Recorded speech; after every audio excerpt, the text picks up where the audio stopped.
கர்த்தர் ஒரு மனுஷனை உயர்த்த போகிறார் என்பதற்கு ஒரு நல்ல அடையாளம் அவன் சந்திக்க போகும் உபத்திரவங்கள். அது நல்ல விளங்கிக் கொள்ளுங்க. தேவ தயவு ஒருவன் மேல் பிரகாசிக்க போகுது. கர்த்தருடைய திட்டம் அவன் மேல் இருக்கிறது. கர்த்தர் அவனை பெரிய காரியங்களை செய்யும்படி ஆயத்தப்படுத்துறாரு. அதற்கு ஒரு எதிர்ப்பு இருக்கும். பயங்கர போராட்டங்கள் எழும்பும். யோசேப்பின் வாழ்க்கையில் கர்த்தர் அவனை குறித்து ஒரு மகா பெரிய திட்டத்தை கர்த்தர் அவனுக்கு வைத்திருந்தார். அந்த திட்டத்தை யாரும் விளங்கி கொள்ளலை, யாரும் ஏற்றுக்கொள்ளலை, யாரும் நம்பலை, யாரும் அதை பாராட்டலை, அங்கீகரிக்கலை. ஆனால் தேவ திட்டம் இருந்தது. அந்த திட்டத்தை குறித்து எப்பொழுது இந்த மகன் பேசினானோ அந்த நாளிலிருந்து எல்லா திசைகளிலிருந்தும் அவனுக்கு எதிராக நெருக்கம் வந்தது.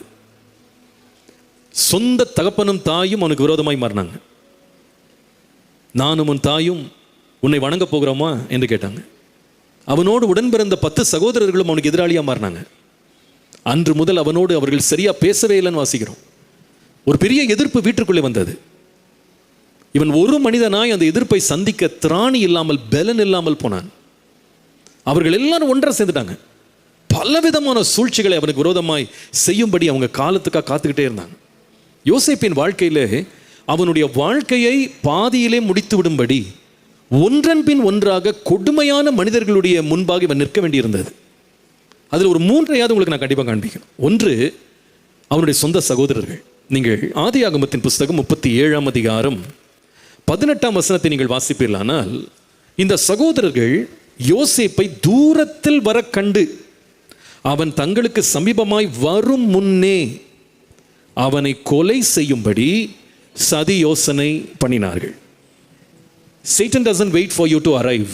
He doesn't wait for you to achieve. Even before you arrive, he has already made the plans. பிசாசு நாம் வளருவதற்கோ நாம் வந்தடைவதற்கோ அவன் காத்திருக்கிறது இல்லை. வந்து சேர்வதற்கு முன்பதாகவே சதி திட்டங்களை அவன் ஆயத்தம் பண்ணுகிறான். அங்கதான் அதான் இங்கே நடந்தது. அவன் இன்னும் சேரலை, பக்கத்தில் வரல.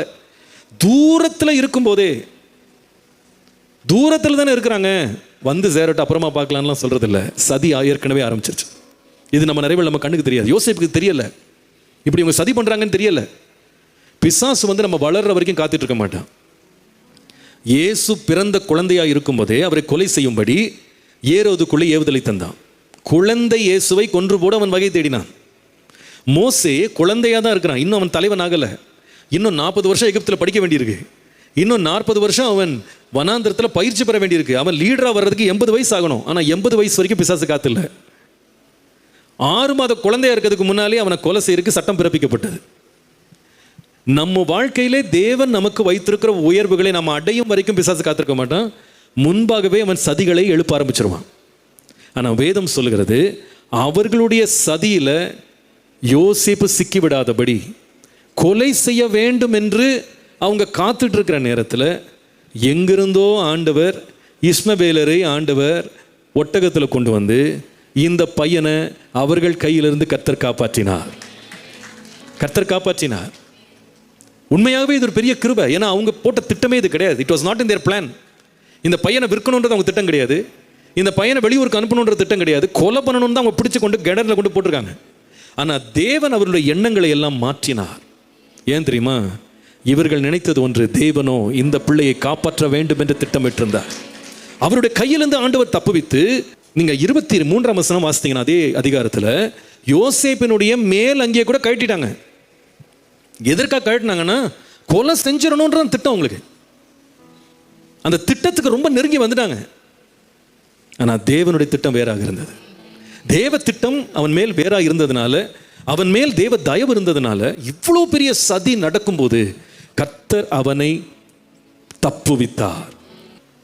டிக்கெட் இல்லாமல் ஆண்டு கொண்டு போயிட்டாரு,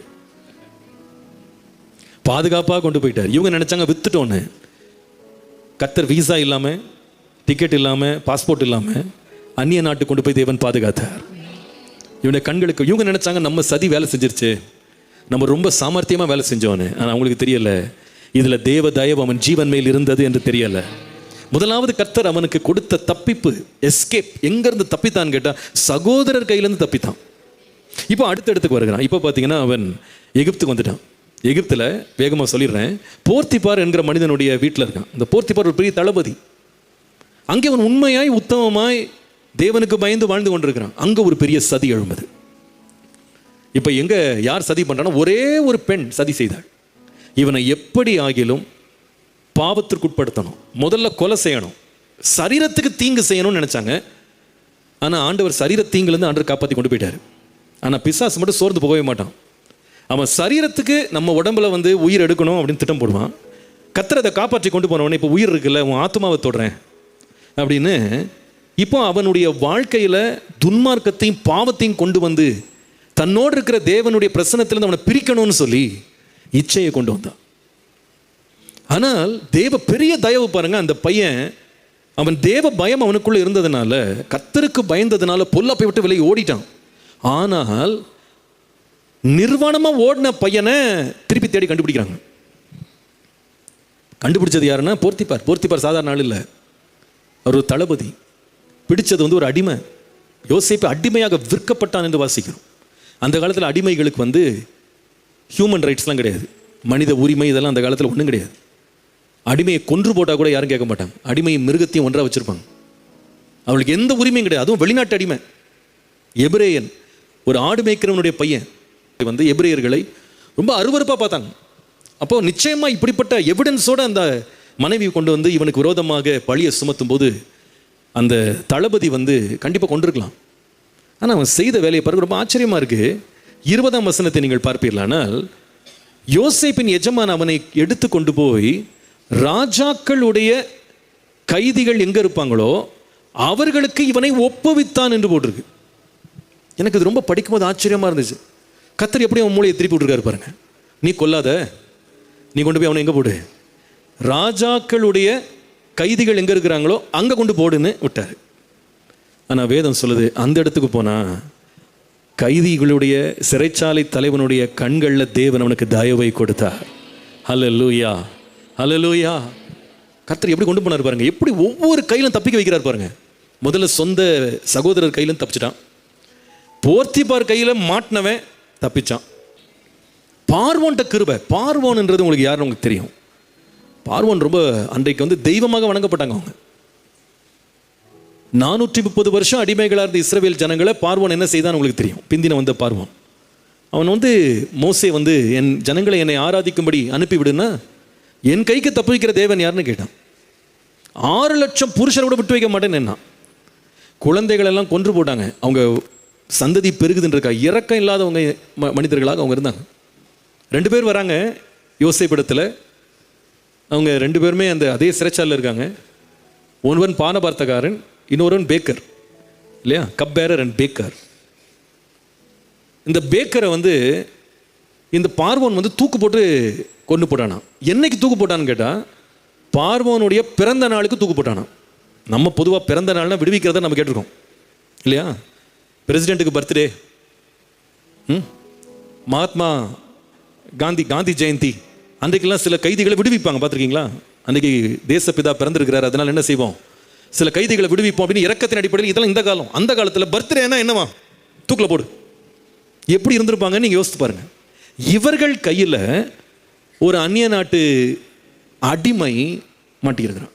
தப்பிக்க வழி இருக்குன்னு நினைக்கிறீங்களா? வழியே இல்லை. ஆனால் வேதம் சொல்லுது, எந்த பார்வோன் தன்னுடைய சொந்த மந்திரி மேலே கூட இறக்கம் வைக்காம தூக்கில் போட்டானோ அதே பார்வோனுடைய கண்ணில் தேவன் கிருபை கிடைக்கும்படி செய்தார். நீங்கள் அதை விசுவாசிங்க. என்னுடைய தேவனுடைய தயவு என் மேலே இருக்குமானால் எனக்கு விரோதமாய் சதி செய்கிறவர்களுடைய கண்ணியிலிருந்து கர்த்தர் என்னை தப்புவிக்க வல்லவராக இருக்கிறார். கண்ணி தெரித்தது, நாம் தப்பினோம். அநேக சூழ்ச்சிகள், அநேக எதிர்ப்புகள், அநேக போராட்டங்கள், அநேக சதி வலைகள், இவைகளிலிருந்து தேவ தயவு நம்மேல் பிரகாசிக்குமானால் ஒரு புத்தி கெட்டாத ஒரு பாதுகாப்பை தேவன் தந்து விடுவிக்க வல்லவராக இருக்கிறார். உங்கள் மேலே, உங்கள் குடும்பத்தின் மேலே தேவ தயவு பிரகாசிக்குமானால் தீங்கு உங்களை ஒன்றும் செய்யாது. ஹல்லேலூயா. உனக்கு விரோதமாய் ஆயுதங்கள் உருவாக்கப்படலாம், ஆனால் அந்த ஆயுதங்கள் வேலை செய்யாது, அந்த ஆயுதங்கள் வாய்க்காது. ஹல்லேலூயா. குண்டை போட்டாங்க, பட்டன் அமுத்தினா வேலை செய்யாது. எல்லாம் ஆயுதம் பண்ணிட்டாங்க, குழி வெட்டிட்டாங்க, ஆனால் நீங்கள் விழமாட்டீங்க. கர்த்தர் தம்முடைய தயவை தந்ததுனால தம்முடைய பிள்ளைகளை கண்ணின் மணி போல் வைத்து பாதுகாக்க வல்லவராய் இருக்கிறார். ஹல்லேலூயா. எவ்வளோ போராட்டம் வரலாம், பிரச்சனைகள் வரலாம். உன்னை கேளுங்க, ஆண்டவரே உம்முடைய தயவு என் மேலே பிரகாசிக்கட்டும், உம்முடைய தயவு என் மேலே பிரகாசிக்கட்டும். இத்தனை பேருக்கு முன்னாலே என்னால் நிற்கிறதுக்கு எனக்கு திராணி இல்லை ஆண்டவரே. 10 மூத்த சகோதரர்கள் எழுந்து வந்துட்டாங்க, எனக்கு நிற்கிறதுக்கு திராணி இல்லை. ஒரு பெரிய அதிகாரி, அவன் கையில் போய் நான் சிக்கிட்டேன், தப்பிக்க வழி இல்லை. கொடுமையான ராஜா, அவனை நிற்கிறது கூட எனக்கு தகுதி இல்லை, அவனை விட மாட்டான். ஆனால் உம்முடைய கண்கள் எனக்கு தயவு கிடைக்குமானால் நான் தப்பி பிழைப்பேன், நான் தப்பி பிழைப்பேன், நான் தப்பி பிழைப்பேன். ஹல்லேலூயா. தப்பி பிழைத்தது மாத்திரம் இல்லை, அதே பார்வோன் ராஜாவின் அரண்மனையில் கர்த்தர் அவனை வாழவும் வைத்தார், அவனை ஆசீர்வதித்தார். துன்பத்தை கண்டு அதே இடத்துல கர்த்தர் நம்முடைய தலையை உயர்த்த வல்லவர். சதி பின்னப்பட்ட அதே இடத்துல தேவன் தழைக்கும்படி செய்கிறவர் நம்முடைய தேவன். ஹல்லேலூயா.